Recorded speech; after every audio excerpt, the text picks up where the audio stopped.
Delighted to introduce today Maureen from Hillsdale. And before we start talking a little bit about their experiences with Unidiscover, I'd like to hand over to Maureen to tell us a little bit of background about Hillsdale and the institution itself.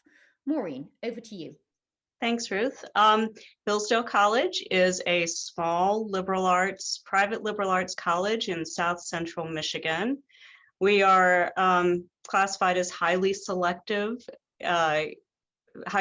student body. We have students from all over the world, from all over the United States, studying a variety of majors. We are about 1,500 undergraduate students. We also have a graduate student body of about 100, with currently 2 graduate programs and possibly one coming very soon. Thank you very much. That's fantastic background. So moving on, I'd love to hear, when was the first time you heard about and actually saw the product Unidiscover? I actually remember this very clearly. When they were first getting started, this was in 2017 at ALA Midwinter. In the packet that I got from ALA, had included a postcard that had what looked like a content map to me. I had done some graduate work not too long before that, and we'd looked at concept mapping, partly just for professional development purposes, but it was something that was in my brain. I saw this picture of the early product, thought that is a really great way to display library resources. I'd never thought of that kind of concept mapping sort of thing in terms of library search, but I just thought that is really unique. I've got to talk to these people and see what they're offering. I was technical services librarian at the time. I didn't really have direct influence to say this is something we need for public services for reference at my institution, but it was so intriguing. I had to go see it, and I went and talked to the people at the booth and came away even more excited about it and brought it to my institution, and everybody here said, yeah, we should really look at this. We ended up signing a contract that summer. We were early adopters, especially for small colleges, and we've stayed with it ever since. Fantastic. Thank you very much. So in terms of your initial thoughts about Unidiscover, what did you and your colleagues think about the platform in terms of why you were interested to include it? I think it was another way to help students make their way through this forest of information that they're confronted with these days. We have traditional reference interview and instruction type interactions with them, but we also need for them to be able to do some exploration on their own, not only in the library but also online. And this just seemed like yet another tool we could offer them for starting research, especially undergraduate students who are new to crafting research questions, and doing any sort of research and topic development. This just seemed a great thing to add sort of to their arsenal of ways to explore information.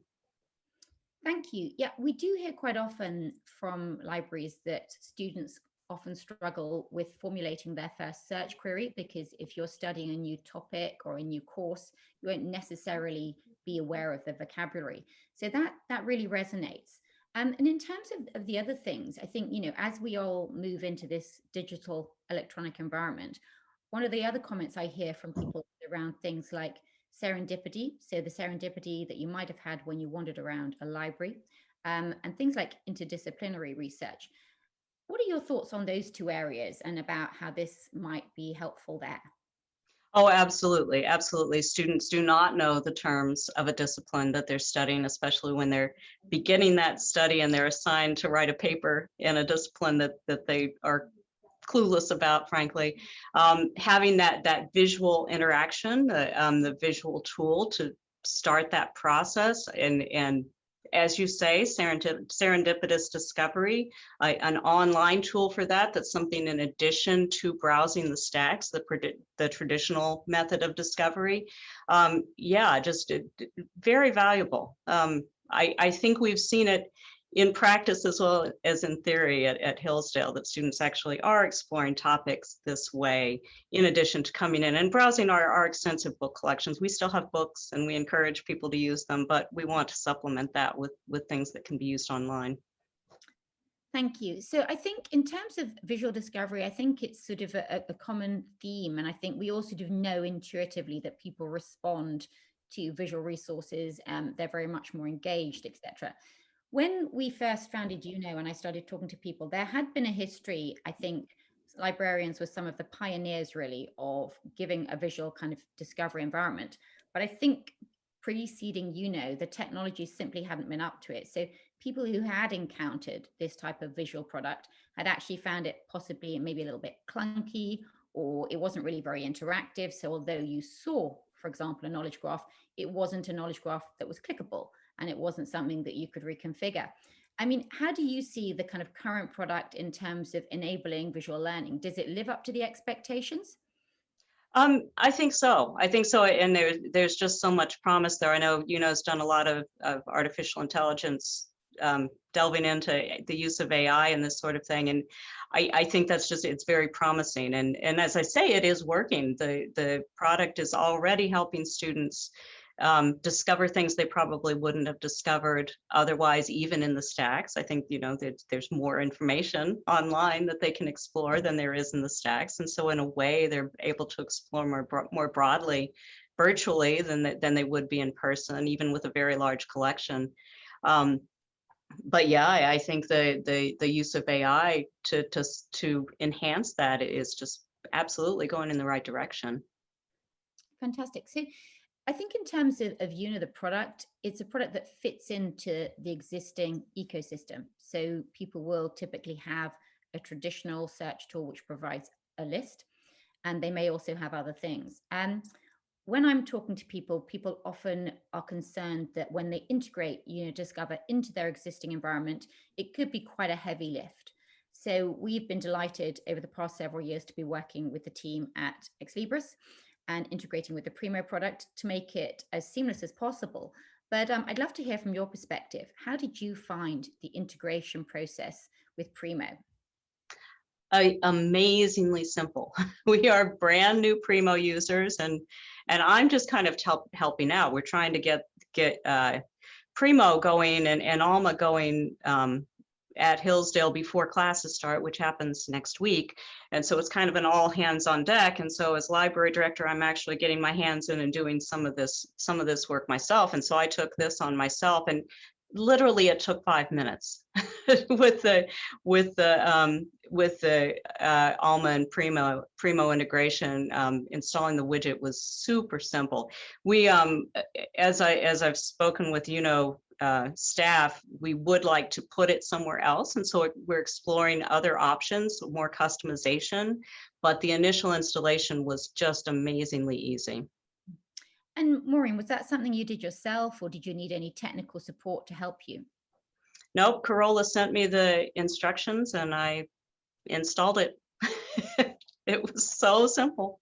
Fantastic. Well, no, I'm super happy, and that I know that was the intention of the team at Ex Libris, and obviously that was our intention, to make it really easy for people.